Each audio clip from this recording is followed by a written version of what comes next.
um, Good afternoon and welcome.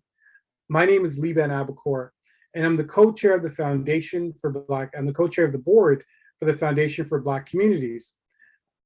Before we start, I want to take a moment to acknowledge that we gather here today virtually from many different locations on lands and territories that Indigenous communities have had a relationship with for thousands of years. Personally, I'm joining today from the city of Toronto, which is situated on the traditional territory of many nations, including the Mississaugas of the Credit, the Anishinaabe, the Chippewa, the Haudenosaunee, and the Wendat peoples, and is now home to many diverse, sorry, my screen just froze, forgive me, to many diverse First Nations, Inuit, and Métis peoples. I also want to acknowledge that Toronto is covered by Treaty 13, signed with the Mississaugas of the Credit, and the Williams Treaty signed with multiple Mississaugas and Chippewa bands.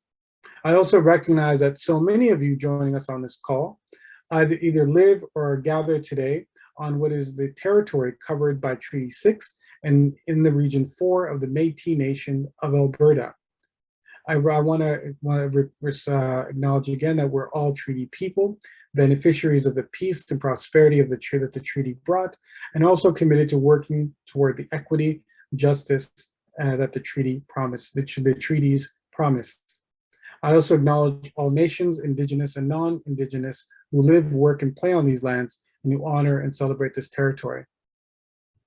With that said, I want to open up by saying welcome again to our virtual Lunch and Learn session. This event is in collaboration with the Canadian Heritage Council and the Foundation for Black Communities.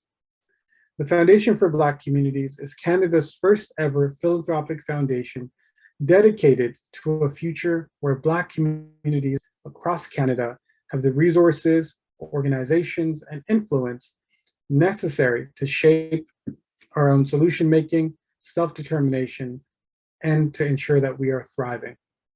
As part of that effort, our mission is to recognize and celebrate the achievements and histories of Black communities across Canada, including the extraordinary past and current efforts to advance Black liberation, as well as the ongoing struggles to address the real and repugnant impacts of systemic anti-Black racism in all of its forms, including slavery here in Canada. That's why we're gathered here to learn about the remarkable and crucial efforts that went into recognizing Emancipation Day here in Canada, what it means, and how it could lead us to shaping a Canada where Black people feel secure, included, self-determined, and free to flourish. So without further delay, let's get into it.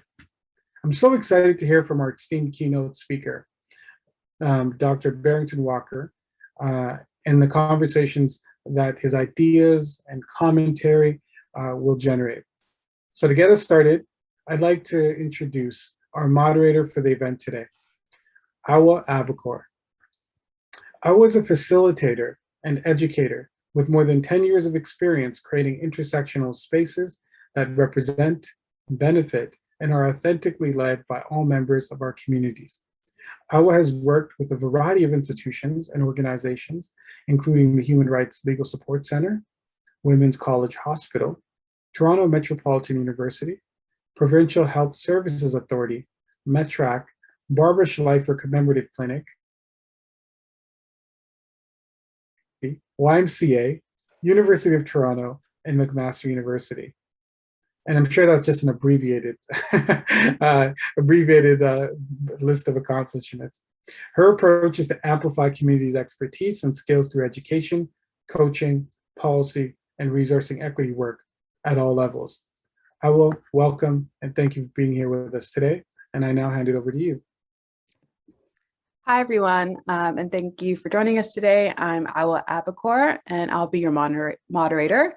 Thank you also to the Foundation for Black Communities and Canadian Heritage for organizing an important event to commemorate Canada's Emancipation Day. August 1st marks the day the Slavery Abolition Act became law in Canada and slavery was abolished. Today's presenters and keynote are here to raise our collective awareness about the history of slavery in Canada, to reflect on the ongoing struggle against anti-Black racism and discrimination, and to celebrate Black Canadians' courage and resilience. So a quick note about today's format. Our presenters will be speaking and keynote will be speaking for about 40 to 45 minutes. And I invite you to share your questions and comments in the chat. I'll be keeping an eye out on that. And at the end, we'll have a chance to ask and answer questions for about 10 minutes. You'll find a link, a poll towards the end, not to invite feedback on the event. And we'd appreciate it if you could take a few moments to share your thoughts with us, because it helps us improve. This will be kept anonymously. And then following the event, a recording will be made available so that you can relive today's lunch and learn and share it with your networks. We have a fantastic lineup for you today. So with that said, I'm excited to introduce Charlene Smith, who will open with a poem. I'm just going to read Charlene's bio here. Charlene Smith, aka Charlie Queen XO or Queen C, is a spoken word artist, singer, songwriter, dancer, choreographer, yoga teacher, and spiritual/mental health mentor. As a dedicated scholar of spiritual philosophy, English literature, and gender studies, she is a woman determined to inspire self-love through mind, body, and spiritual understanding.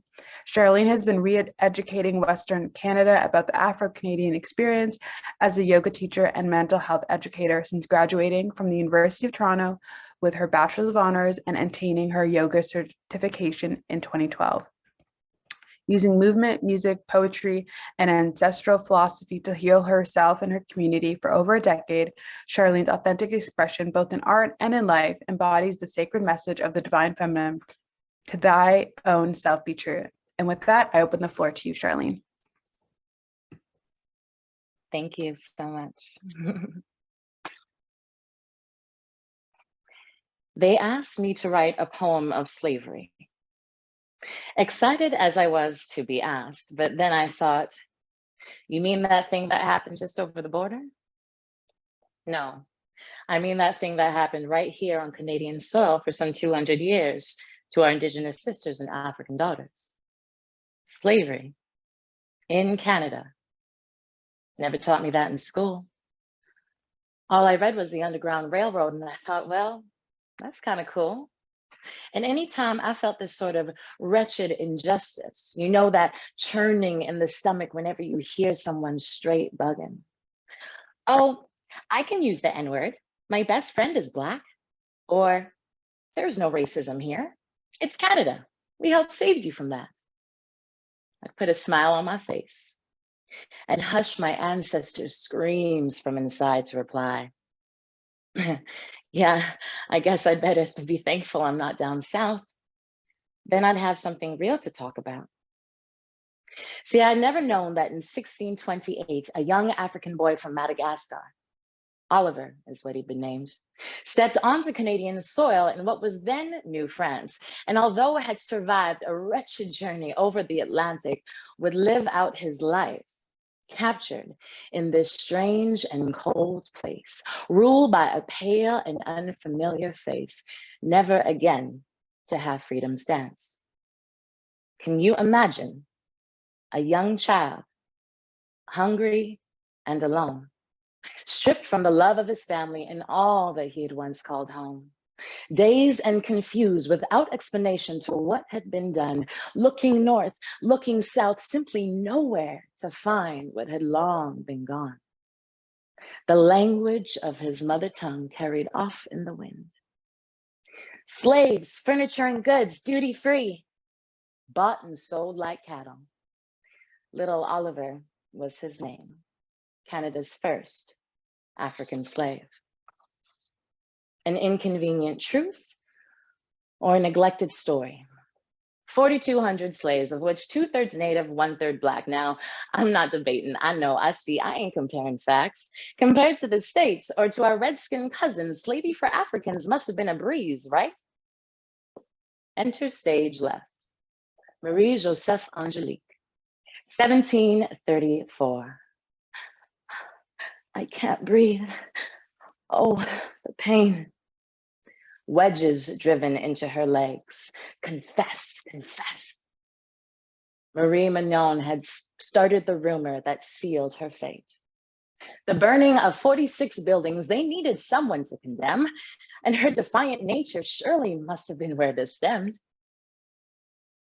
Were we not just moments earlier playing games in the absence of our mistress' place? And yet, my Pawnee sister, it is you I cannot blame. Even with the death to whom my servitude is tied, had long ago came, I was denied escape, though I tried, cursed to live out this dreadful fate, forever lost to my lover's smile. Accused and tried, hung in front of the ashes for the dwellers to admire.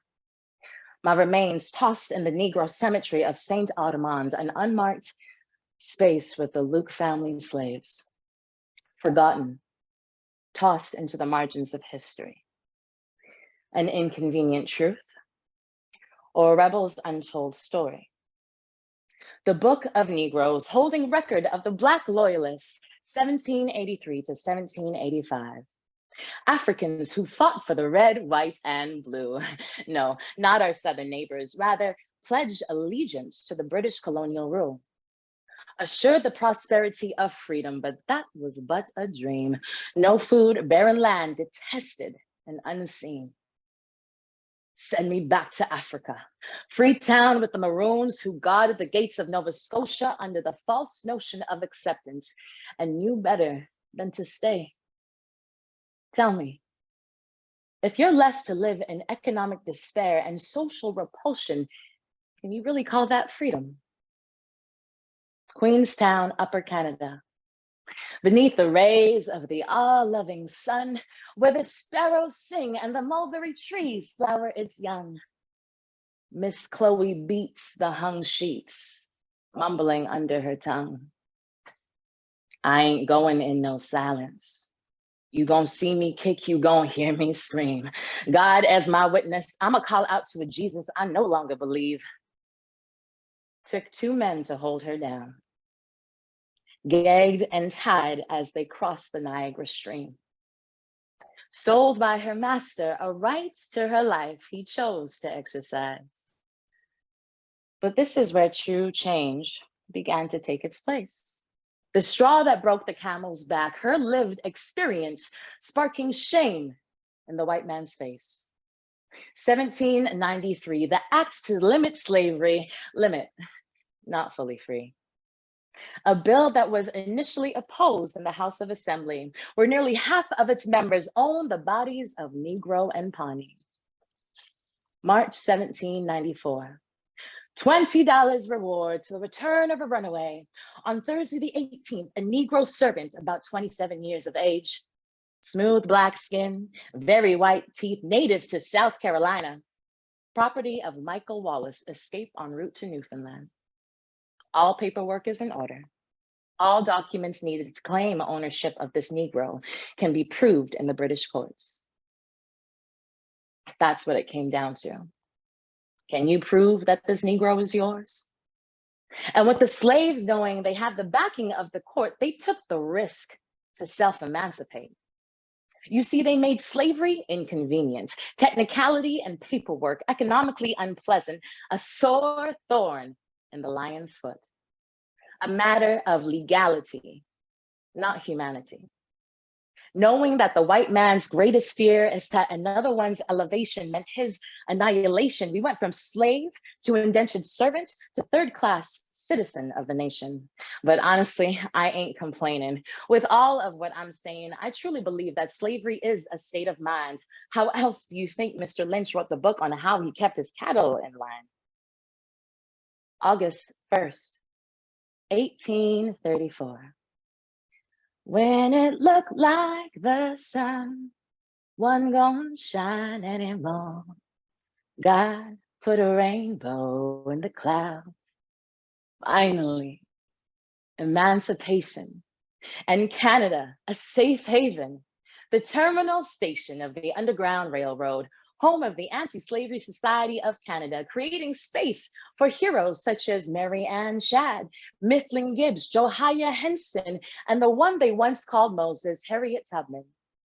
Yes, thank you to our Melanin Challenge brothers and sisters who risked their lives alongside living out the true knowing of what is wrong and what is right. helping to free over 30,000 African brothers and sisters. Knowing this makes my heart grin, for they understood that there's only one color that exists beneath the skin. Yes, now it's time for Canada to get that clap. But before I go, just let me spit one more fact. Viola Desmond, 1946. You see, Viola was just like Rosa Parks, except 10 years earlier and didn't quite become an international star. We'd been free for about 100 years. Our family's here for generations, a place she called home, yet there she was, sitting on cold concrete, incarcerated, rats nibbling at her feet. Is it really so daring to conceive of a Black woman watching a picture film front seat? The roots of racism was carried on the boats and left its imprint in far too many ways untold. Tears still left to be shed. Voices need the right to scream. And if our perspective is the difference between a nightmare and a dream, is the story of slavery just another inconvenient truth of Canada's history, or a powerful record of resilience, courage, and transformation from shame to glory? Thank you. Thank you, Charlene, for such a wonderful and powerful performance and sharing your words with us. Thank you so much. And with that, I'm going to introduce our next presenter, Peter Flegel. I'm going to read the bio right now. So Peter Flegel is the Executive Director of the Government of Canada's Federal Anti Racism Secretariat, a cornerstone of Canada's anti-racism strategy. With his diverse team, Peter is driving whole of government systems change in the federal government from an anti-racism perspective. This has entailed reaching and engaging close to 4 million people across Canada to inform policymaking, helping shape new federal policies and legislation, and collaborating with foreign allies and working with federal departments and central agencies to implement an anti-racism framework for the entire federal public service. Peter has a distinguished career as a social entrepreneur, fundraiser, columnist, community organizer, and musician, with extensive Canadian and international experience working in multilingual and multicultural settings. He has a history of leadership in the government, NGO, and philanthropic sectors in areas including anti-racism, equity, human rights, innovation, culture, international affairs, and entrepreneurship. Thank you so much, Peter. And with that, I give you the floor. Well, thank you so much for the invitation. Really delighted to be here with you today. Vraiment content d'être ici au nom du Secrétariat fédéral de lutte contre le racisme au ministère du patrimoine canadien. And I'm joining you virtually today from the unceded territories and traditional lands of the Algonquin and Anishinaabe people, also and otherwise known as Gatineau.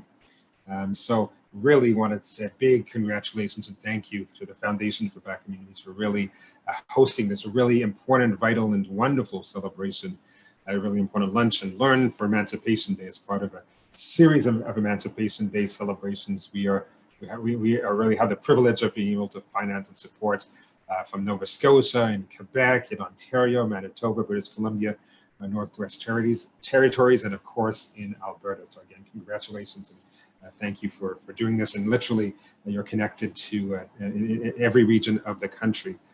Donc vraiment, je vous remercie d'être ici aujourd'hui. So today we're joining our sisters or brothers, our non-binary folk from coast to coast to coast, and marking the Slavery Abolition Act, which was implemented, as you all know, on August 1st, 1834, which was designed to lead to the freedom of enslaved peoples throughout British North America, including Canada.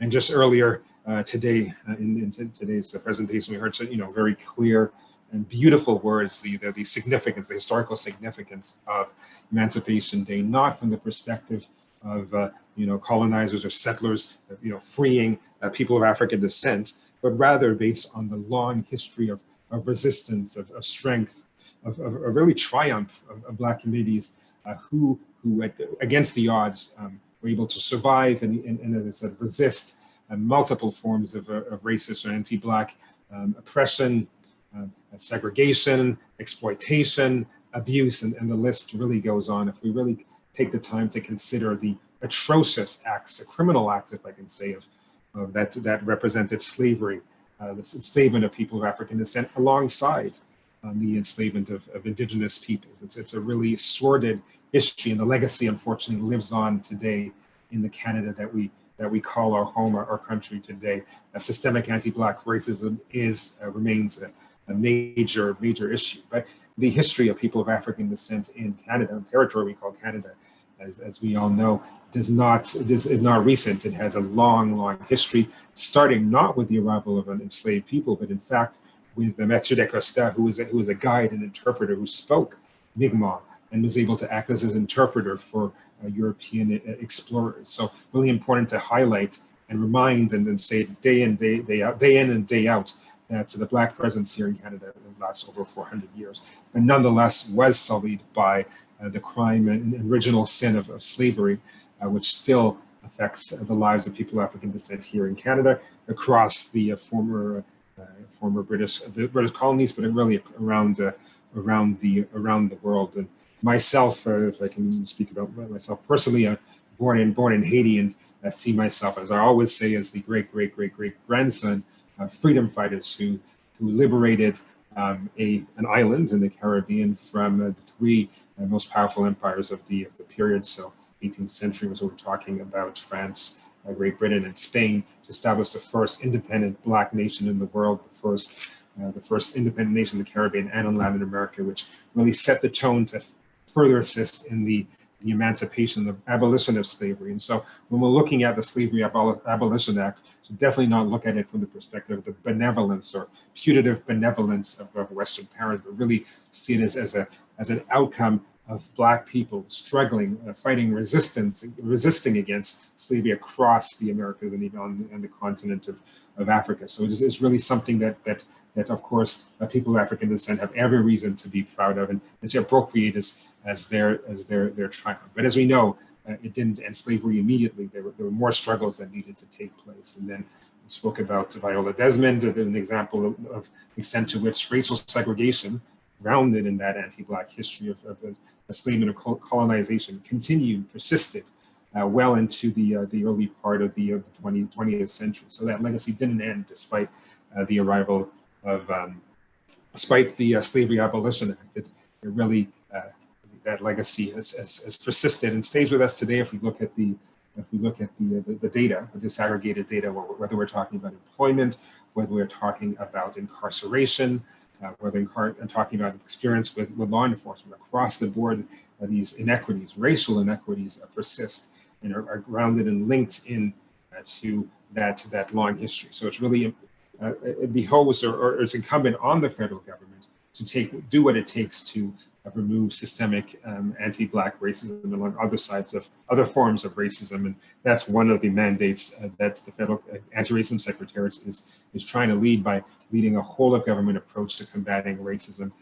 within policies, programs, services, and legislation, and really grounding it on an understanding of two things. First, what you're saying as communities across the country, first in terms of what the issues are that Black communities are facing, but also what the gaps are in government policy, what are the impacts of government policy, and what the federal government should be doing. So we've engaged with tens of thousands of people over the last 2 to 3 years, and taken stock of those recommendations and really use them to try to assist the federal departments to remove systemic barriers and to make policies and programs, services and laws that work for Black communities. And so again, it's really important for us to continue to listen to you, to continue to work with you, and continue to honor the legacy of those Black freedom fighters that have resisted and continue to resist systemic anti-Black racism across the board. So listen, again, really want to congratulate you all for your incredible work, not only in setting up this event, but also in supporting and advocating for and assisting and empowering Black communities across the country. And we want to continue to be working hand in hand with you, and that notably as we develop Canada's first National Action Plan on Combating Hate and Canada's new anti-racism strategy. So avec ceci, je voudrais encore vous remercier, puis looking forward to listening to the rest of the events. Thank you very much. Thank you, Peter Flegel, for your words, and apologies for the mispronunciation of your last name. Just sorry about that. We're pleased to be joined today for our keynote speaker as well. I'm going to be introducing now Dr. Barrington Walker for today's Lunch and Learn. Barrington Walker, PhD, holds a doctoral degree in Canadian history from the University of Toronto, Canada, and is the inaugural Associate Vice President of Equity, Diversity, Inclusion, and Professor of History at Wilfrid Laurier University in Waterloo, Ontario, Canada. His research and teaching interests are in the histories of Black Canada, race, immigration, and the law. Before coming to Wilfrid Laurier, Walker was a professor of history for 18 years. During those years, he taught both at the undergraduate and graduate levels and supervised and mentored over 40 graduate students in topics related to his research specialities. He is also often consulted for national television, print, and radio media. He has published 3 books: Race on Trial, Black Defendants in Ontario Criminal Courts, 1858 to 1958, University of Toronto Press, and the Osgood Society for Canadian Legal History, 2010, The African Canadian Legal Odyssey, Historical Essays, University of Toronto Press, and the Osgood Society for Canadian Legal History, 2012, and The History of Immigration and Racism in Canada, Essential Readings, Canadian Scholars Press, 2008. He's also currently working on 2 book projects, Colonizing Nation and History of Colonization, Settlement in Canada's Racial State, and Dark Peril, Blacks and Violence in Canada's Urban Landscapes, Wilfrid Laurier University Press. In 2012, Race on Trial was shortlisted for the Ontario Speakers Book Prize. And with further ado, the floor is yours, Dr. Walker. Thank you so much for that generous introduction. And I'd like to start by acknowledging where I situate myself vis-a-vis the original caretakers of this land. So I'm speaking to you from my home in Kitchener, Ontario, Canada. And as you heard from the introductory remarks, I'm a faculty member and a senior leader at Wilfrid Laurier University in Southwestern Ontario. My university and its campuses are located on the Haldimand Tract, the traditional territory of the neutral Anishinaabe and Haudenosaunee peoples. This land is part of the one spoon treaty between the Haudenosaunee and Anishinaabe people, and symbolizes the agreement to share, protect our resources, and not to engage in conflict. From the Haldimand Treaty of October 25th, 1784, this territory is described as, quote, 6 miles deep from each side of the river, the Grand River, beginning at Lake Erie and extending in the proportion to the head of said river, which them and their posterity are to enjoy forever, end quote. The treaty was signed by the British with their allies, the Six Nations, after the American Revolution. Despite being the largest reserve demographically in Canada, those nations now reside on less than 5% of this original territory after losing much of the territory to settlement of newcomers. Today, this gathering place is home to many First Nations, Métis, and Indigenous peoples from across Turtle Island, and acknowledging them reminds us of our important connection to this land where we live, learn, and work. I'd also like to thank the organizers of this event, Liban, Nika, and the Foundation for Black Communities and Canadian Heritage for the invitation and the opportunity to present these remarks, many of which are based on my own work, but also on the collective wisdom of people who have been working for many years in this space around helping us gain greater knowledge and appreciation for the long histories of people of African descent in this part of the world. I'd also like to thank everybody here for the opportunity to offer some remarks at what is still a pivotal time. The Black community, as our last speaker eloquently noted, is facing and continues to face many challenges at this time. We've been starkly reminded of these challenges 2 years out from the summer of racial reckoning with the murder, I often say lynching, of George Floyd in the United States, and the disproportionate impact of the COVID-19 pandemic on Black communities throughout North America and members of other equity-deserving groups. Neither of these events, of course, were the roots of the challenges faced by our communities, but they have shone an intense light on them, and they have revealed many of the long-standing historical legacies of class, racial, and gender inequities,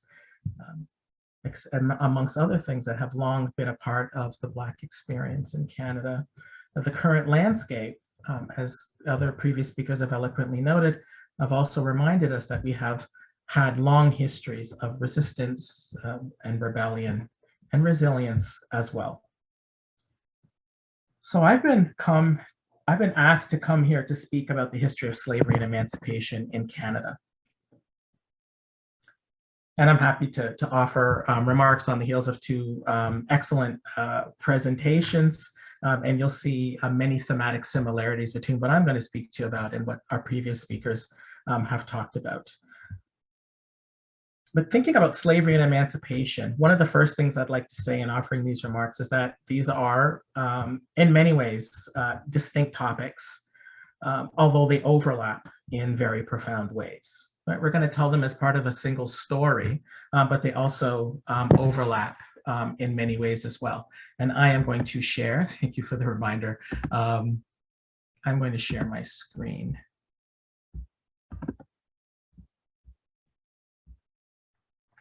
Can everybody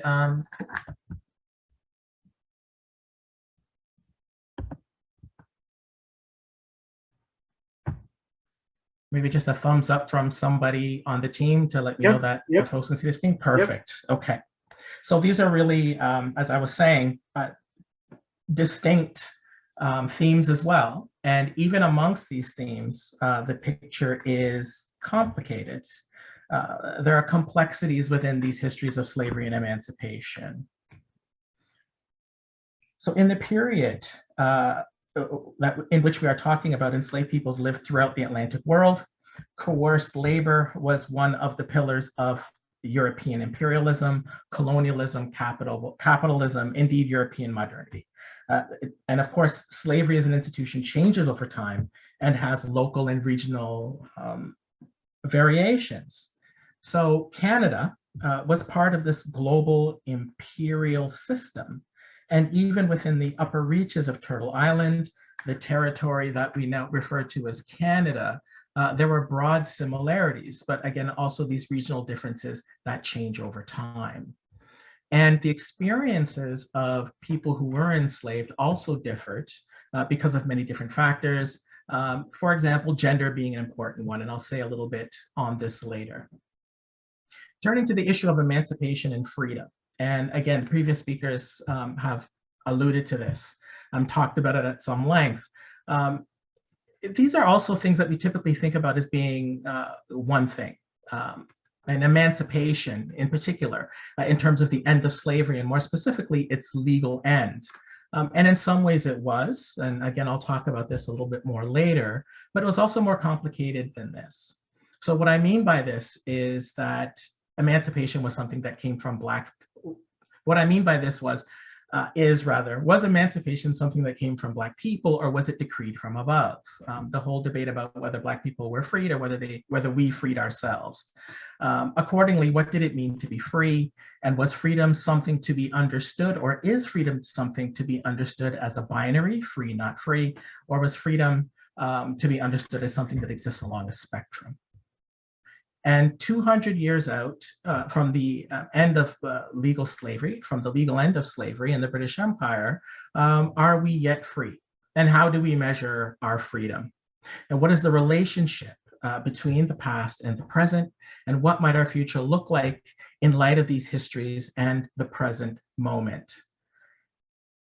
And lastly, in terms of questions that we might ask ourselves, where might reparations factor into these deliberations and conversations?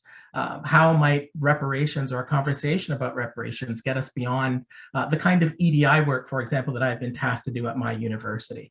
So this is a lot of work to tackle in 30 minutes, but what I plan to do by way of engaging with these crucial questions is to provide an additional high-level overview in terms of the history of slavery, freedom, emancipation, and it's my hope that in the Q&A some of these questions can give us a starting point for our conversation in the second half, or the last third rather, of this presentation.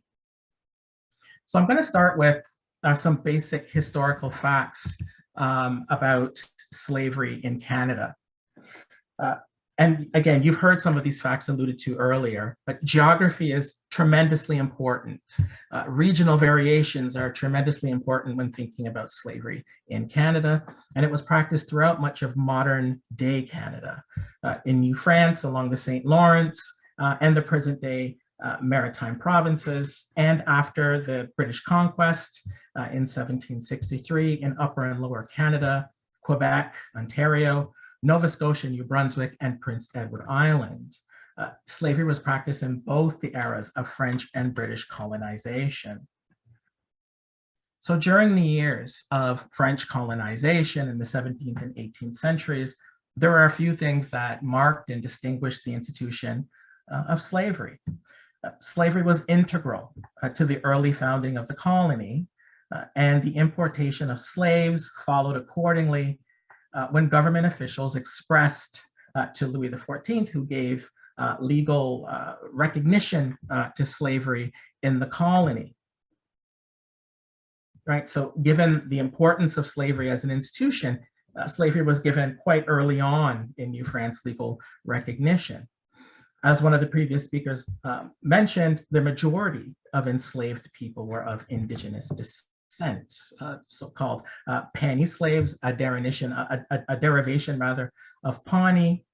And the Code Noir, which you'll see here on this slide, was employed throughout the French Empire as a kind of guidebook for the treatment of the enslaved, particularly how they would be treated by law and custom by the people who enslaved them. The Code Noir had customary application in New France. For example, it featured the death penalty for slaves who struck their masters or their masters' families, but it also offered the enslaved the sacrament vis-a-vis the Catholic Church, which was also a tacit recognition of their humanity. And I'll say a little bit more about this later. After the British conquest of New France between the years of 1760 and 1763, the institution of slavery continues. So when the British arrive on the scene, slavery continues, but it is also changed in many respects. As noted earlier from some of the early remarks, slavery in New France was, in terms of the numbers that we're talking about, predominantly people of indigenous descent. And that changes quite dramatically once the British come on the scene. Slavery becomes, quote unquote, blacker with the emergence of the British, with the arrival of the British. The British government ensures that slave owners who resided in the former French colony of New France, it ensures that they have the right to keep their property in slavery, right? So it does not trouble their right to own slaves. The British also encouraged the importation of slaves into other British territories, but following the pattern in, again, the Caribbean and other British territories, the preference is for slaves of African descent. So what you see is indigenous slavery being phased out. One of the key differences between slavery under British rule and French rule is that slavery was not legally enshrined in Canada as it was in Jamaica or South Carolina. But what happens in the Canadian context, and I think this has important ramifications for what happens in the period after slavery, slavery is legally supported. Slavery is recognized as a property right. So I am going to say a few things about the lives of enslaved people in Canada. All right, so what were the day-to-day lived experiences of enslaved people in Canada? The lives of the enslaved in Canada were most similar to those in the New England colonies. So in the northern current day United States, They worked on small farms and had a variety of tasks assigned to them. Similar to life under the French regime, many also worked for the merchant class as well, and were engaged in a number of what we think about now as skilled trades. And women, and I think it's important to note the gendered contours of slavery as well, had quite different experiences from those of men. Women in particular had to worry about their rights to their reproductive labor being taken from them by the people who had enslaved them, and also about, of course, sexual violence and exploitation, which is one of the one of the sadder aspects of enslavement. And again, mostly but not entirely experienced by women on plantations, so we don't know enough about how men experience sexual violence as well. On the question of the harshness of slavery, and the question of the harshness of slavery is something that often comes up after folks are shocked and surprised, as Charlene mentioned, by the existence of slavery in Canada. Often the conversation then turns to, well, slavery couldn't really have been as harsh in the Canadian context. The literature suggests otherwise. The conventional wisdom from many people has been that slavery was much less harsh in Canada than it was in the United States and elsewhere in the Atlantic world.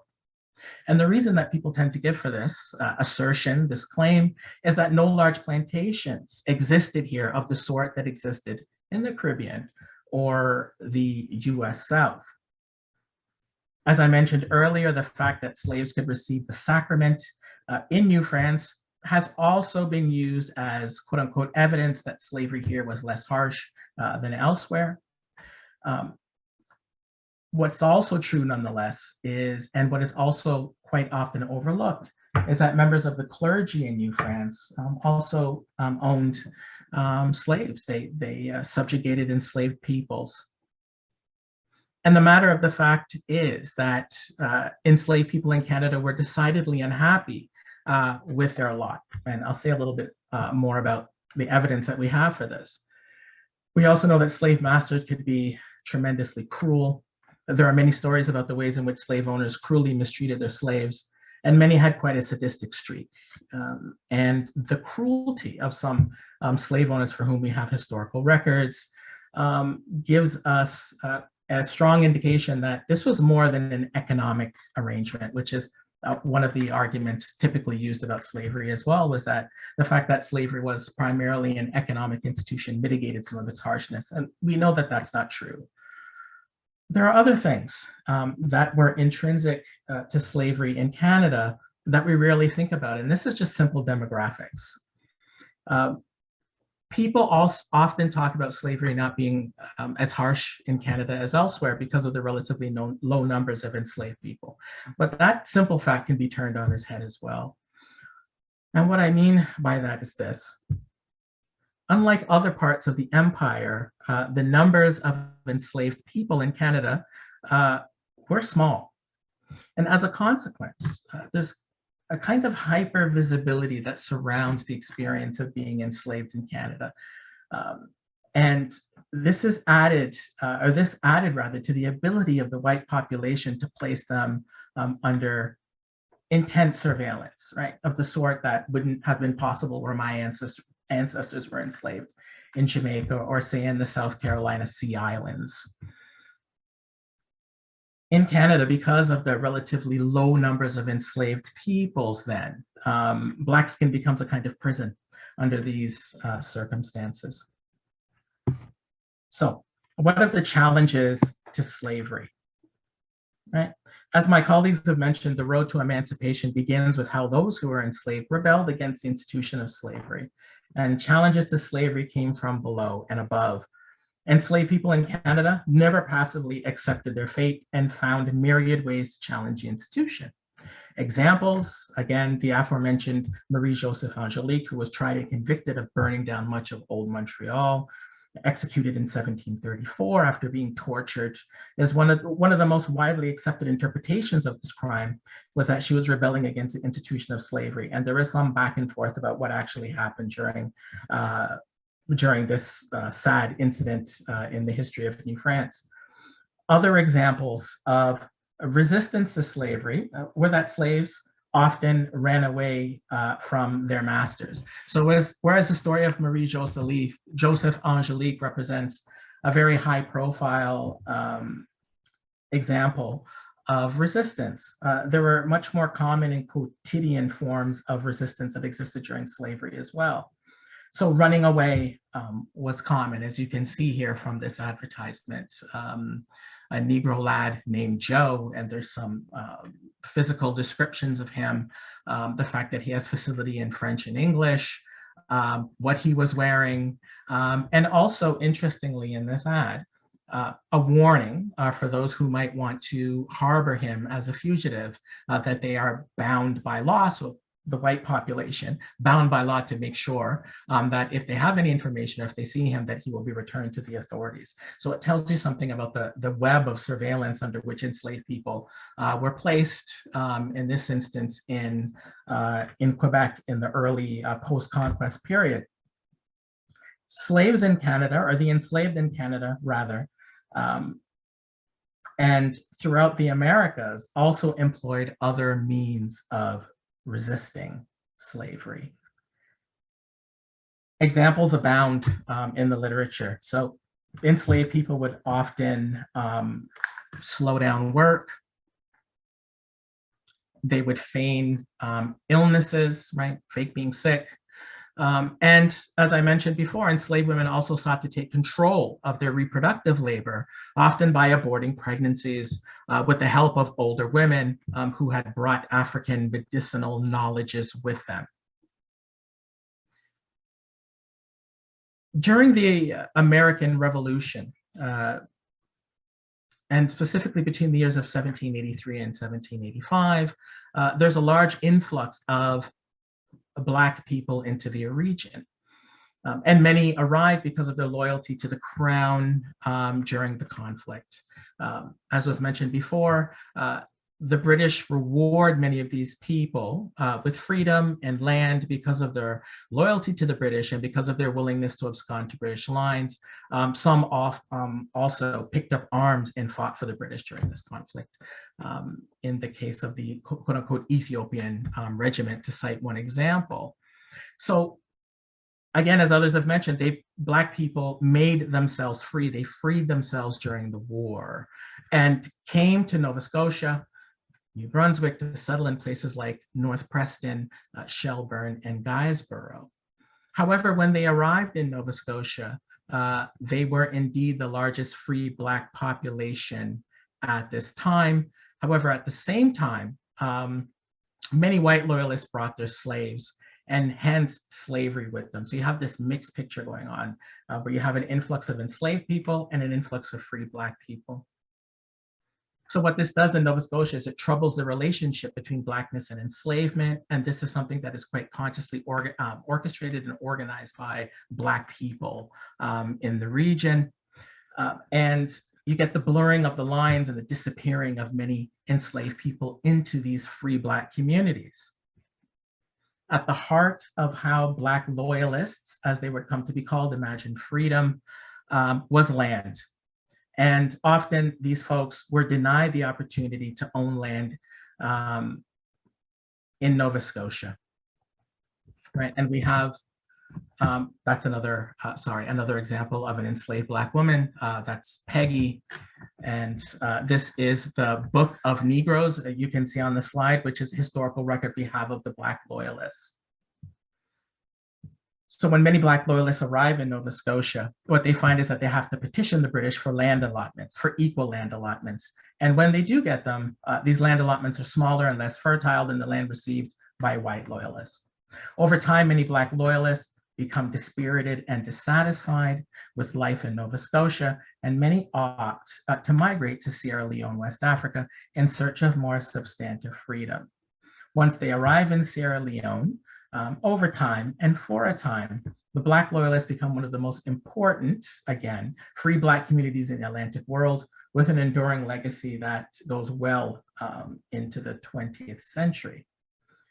Years later, another migration of Black people was the product of their loyalty to the British during the War of 1812, the so-called Black refugees, who have a history that's remarkably similar to the Black loyalists.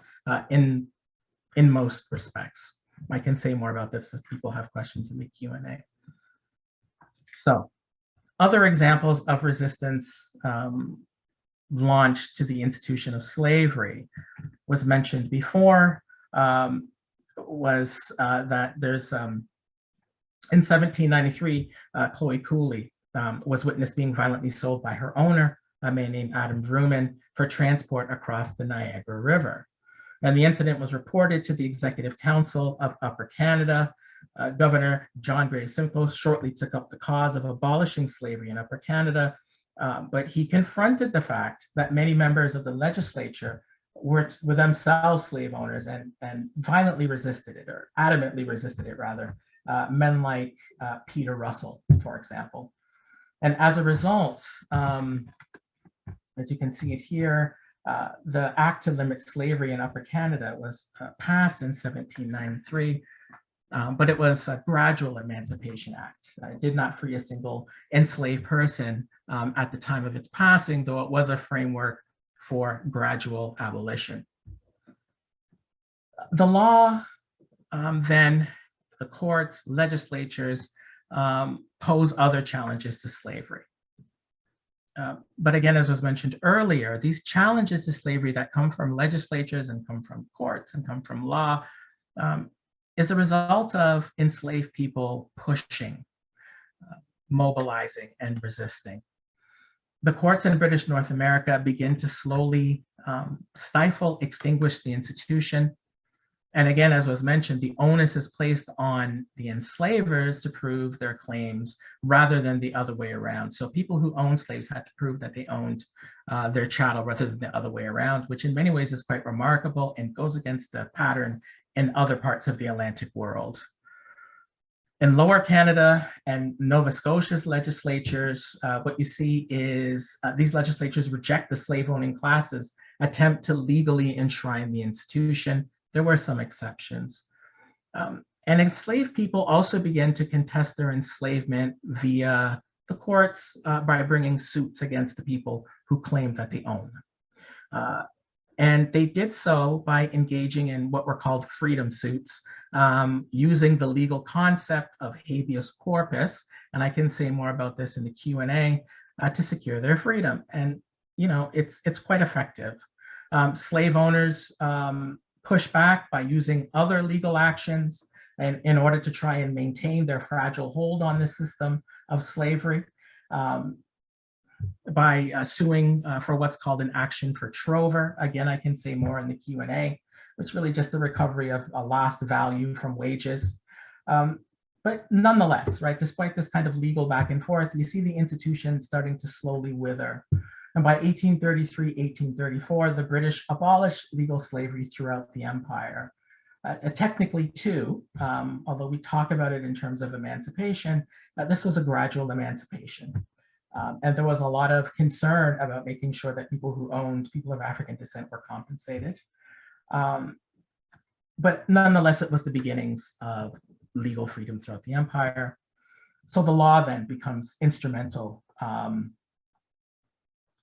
in the abolition of slavery, even though it was instrumental in having propped up the institution in the first place. So the law has this kind of mixed legacy. So in the time that I have left, I'm going to talk a little bit about, again, a theme that was broached by earlier speakers, which is the lived experiences of Black people in the era after legally supported slavery in Canada. Returning to the earliest free Black communities in Nova Scotia, for example, they faced discrimination, segregation, and economic marginalization. In the immediate post-slavery period, many entered into indentured labor agreements that mirrored slavery in all but name.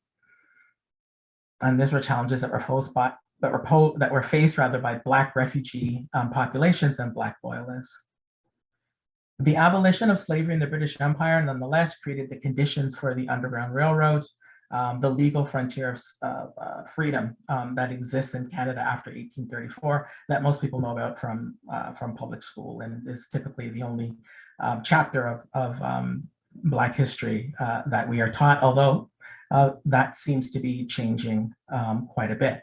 So it is still the most well-known chapter of Black Canadian history, but there are other chapters that are seeping into public consciousness. So Black people in the era after 1834 settle in many parts of Canada. They settle in Canada West, Nova Scotia, New Brunswick, and the Canadian prairies. And on the prairies, particularly in the period after around the 1880s, spawning communities such as Amber Valley, so the important historic Black Western communities.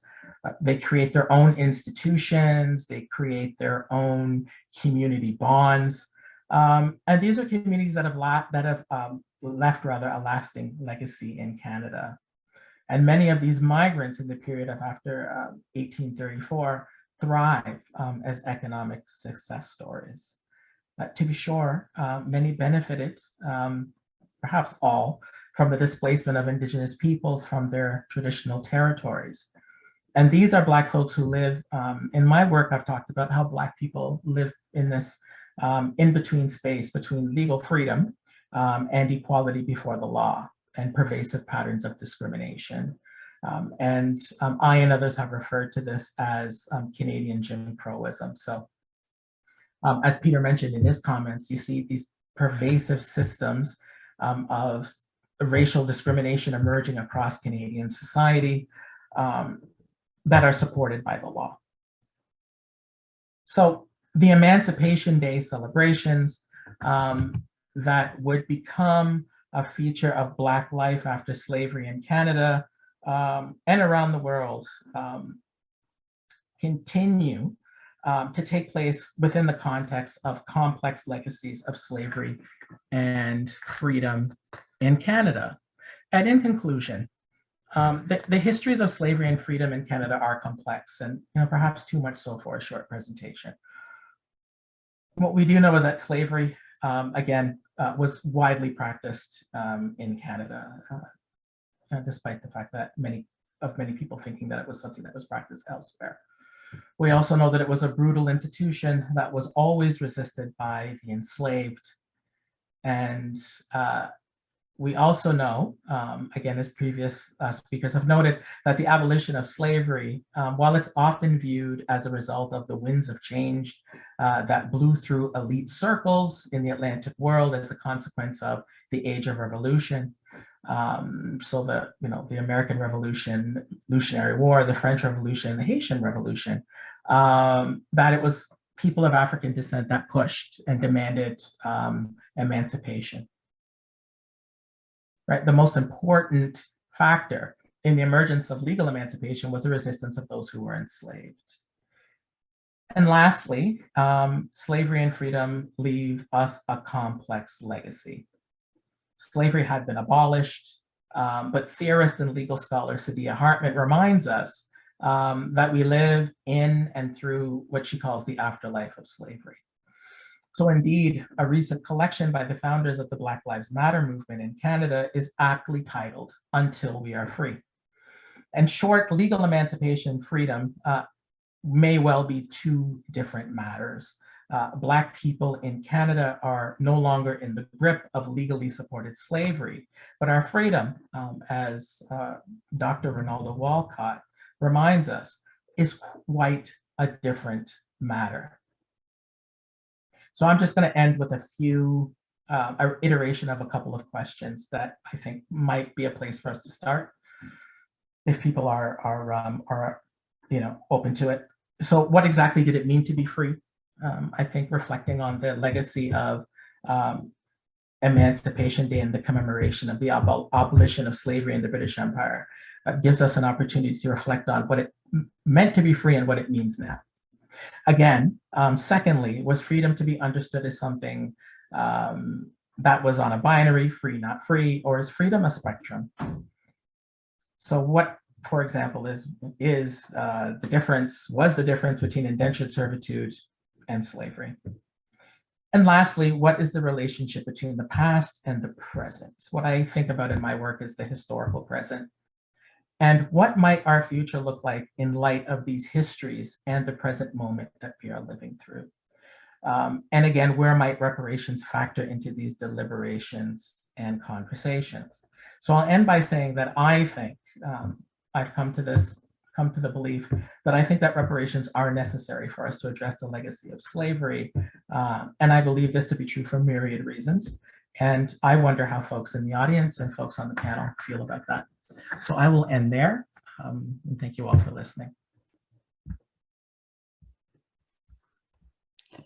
Thank you, Dr. Barrington, for being here with us today and giving us so much to consider and to sit with and to challenge ourselves to think more critically as we continue to imagine a more free world for Black Canadians. So now we have the opportunity, and I want to invite attendees to share any questions you have. You can do so via in the chat in the Q&A box. Oh, perfect. We have a pop-up happening.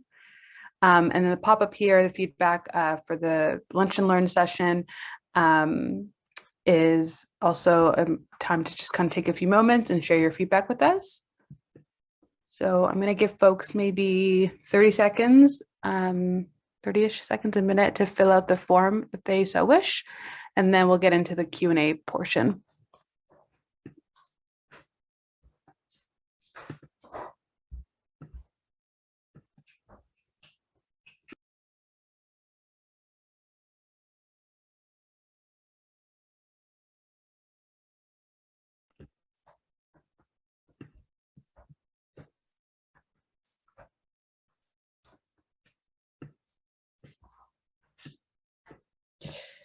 So getting into it, I want to start off to you, Dr. Walker.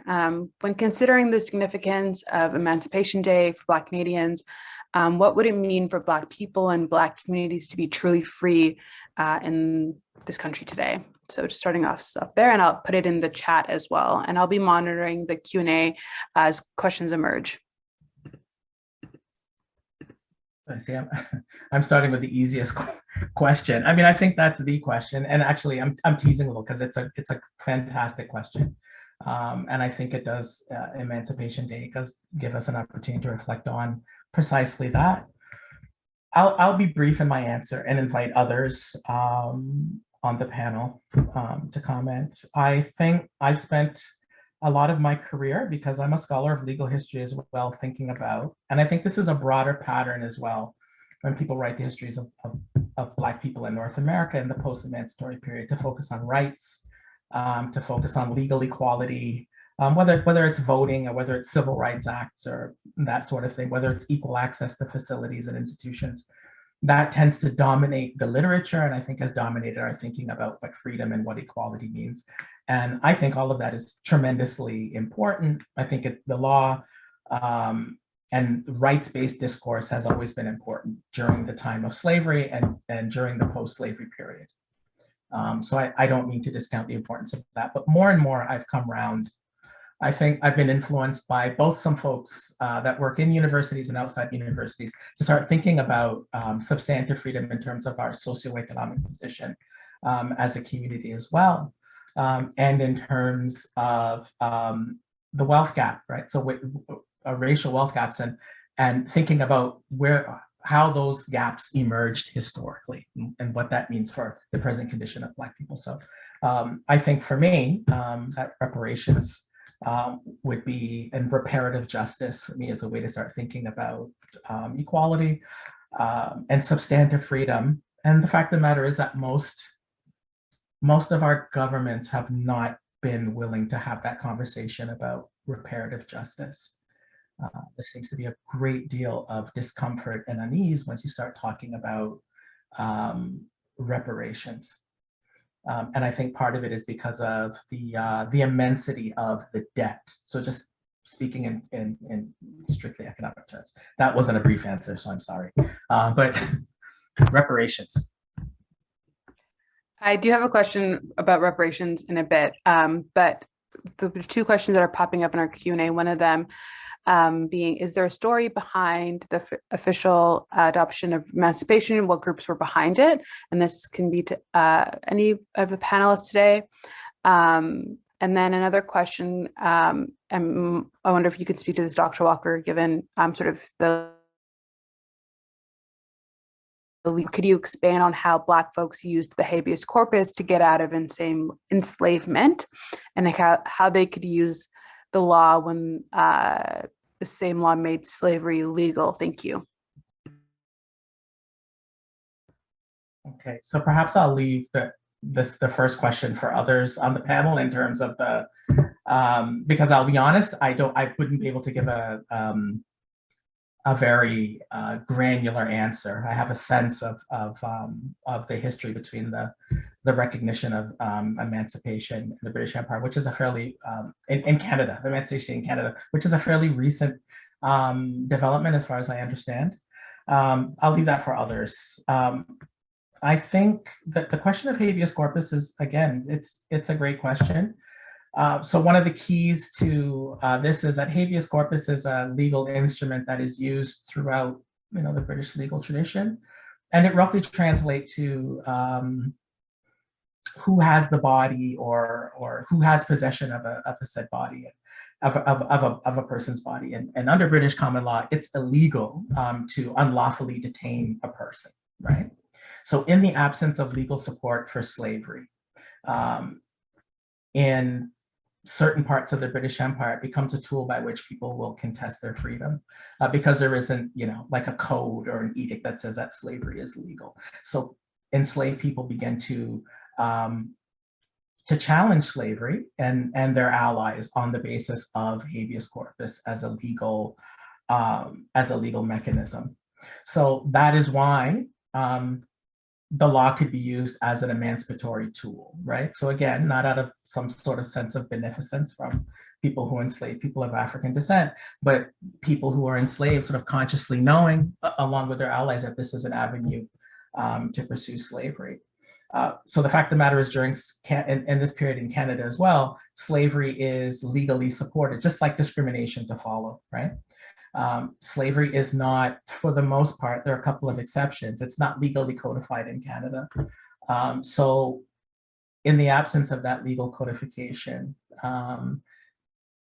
it creates more opportunities for enslaved people to push back against the institution within the legal context. So that's, yeah, I'll stop there. And I'll offer some around the emancipation part. I don't know fully all of the communities that began that, but the Emancipation Day, I do, to my understanding, as I was doing so much amazing research, diving into this poem, has been something that has been celebrated definitely across all of those colonies or places such as Jamaica and the West Indies that were colonized by Britain, and then celebrates this day with festivals. And actually in Canada, Caravana is one that is also a celebration of emancipation and has been going on for quite some time, for something like 20 years. And so like most things and like everything else that has happened, really, I find, with the emancipation of Blacks and all these sort of things around our lived experiences, it has always been from a grassroots level that's kind of moved upwards. So our communities have been celebrating this day. Our communities have been so aware of so many of these stories, and now it's finally coming to a much more general public consciousness, as was mentioned before. And also, I just did want to bring a little bit of a note to the question earlier about having some sense of ramifications and such for us, but also like the mental health impact of our lived experiences based upon all of this history that so many of us have lived through, I also find to be something that's very important. Like, as a yoga teacher, mindfulness, meditation, and somebody who has a background in learning and understand these sort of things, like recognizing to have that wealth gap recognized, which also has an effect on our accessibility to having mental health resources, such as therapy or going to a yoga class, all those sort of things. Like, having those socioeconomic disparities prevents many communities from being able to access that.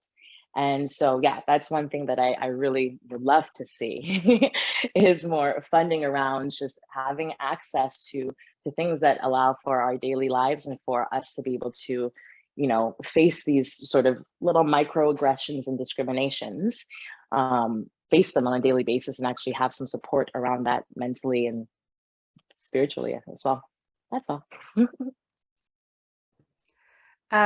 Thank you. So our next question is around reparations, and I know that you mentioned a little bit, Dr. Walker, is so if you could expand on that. The question here is, what would it look like to redistribute wealth and redirect wealth towards Black communities, given the historical harm in relation to slavery? So that's just a question. And then the other question we have here is, and this is open to the floor, is what do you folks here think of the modern day Emancipation Day and observance celebrations? And I think, Charlene, you mentioned this, is there's been kind of other ways that folks have celebrated emancipation throughout the rest of Canada in comparison to sort of this more historical Emancipation Day observances that we've been seeing this year. So again, open to the floor.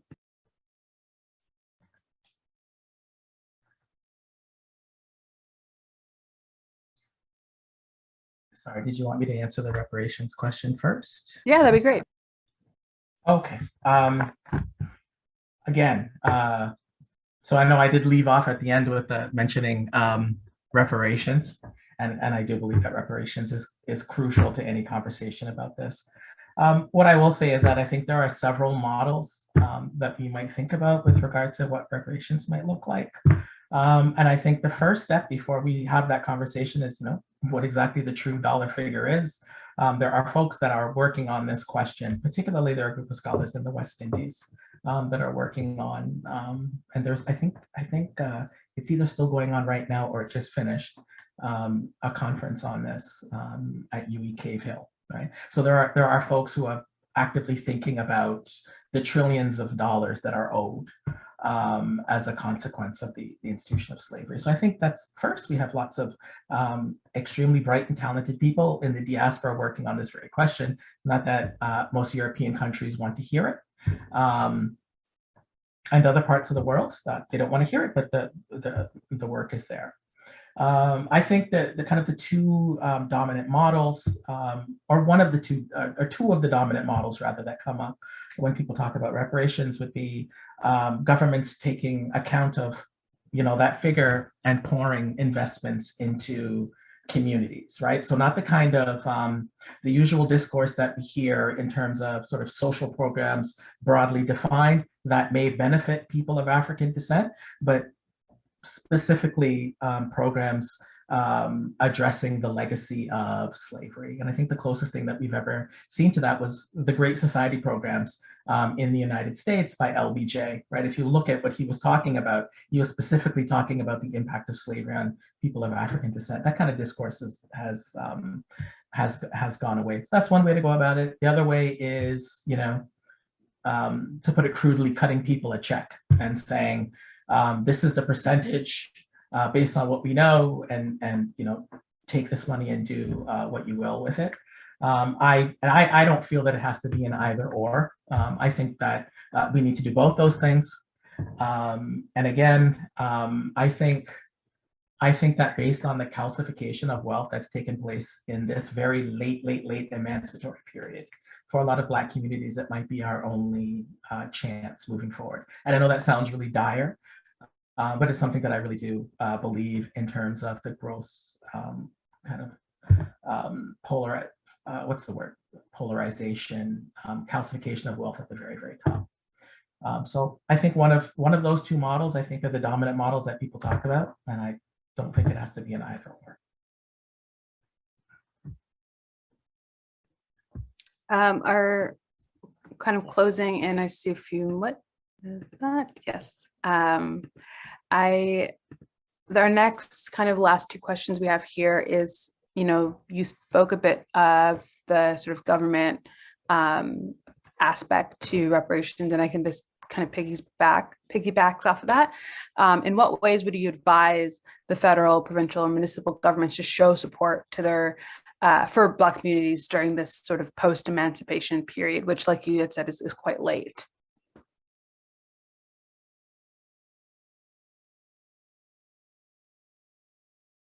Sorry, was that question for me? Yes, Dr. Roy, that's for you. Oh, I'm sorry. Could you just restate it just quickly for me? Yeah. So in what ways would you advise the federal, provincial, and municipal governments to show support for Black communities during this post-emancipation period? This is kind of speaking, I think, into, this is a great event of Emancipation Day and celebration, but is that enough? And sort of what is next is the question I think is being asked here. So to put it briefly, because I know we're running out of time, I think disaggregated data, and one of our previous speakers talked about this, so the importance of disaggregated data that gives us a true picture. We have a lot of this already. In terms of the wealth position of people of African descent, I think is vitally important, and baseline data to compare the lived experiences of people of African descent vis-a-vis the larger population, I think is tremendously important. And it's clear to me that there are challenges, and I don't want to just talk about Black people in terms of like this sort of deficit model. So I'm sorry if that's what I've done, but there are a range of indicators that would give us some indication of where we have to take some concrete action. So that's what I would propose. Legislative recognition of Emancipation Day is nice. I think it's important that the government is recognizing the institution of slavery in Canada and recognizing the importance of Emancipation Day celebrations throughout Canada. But there are some questions that we could ask about materially how that recognition is going to be augmented, right? And I think, again, we need to talk about targeted social programs.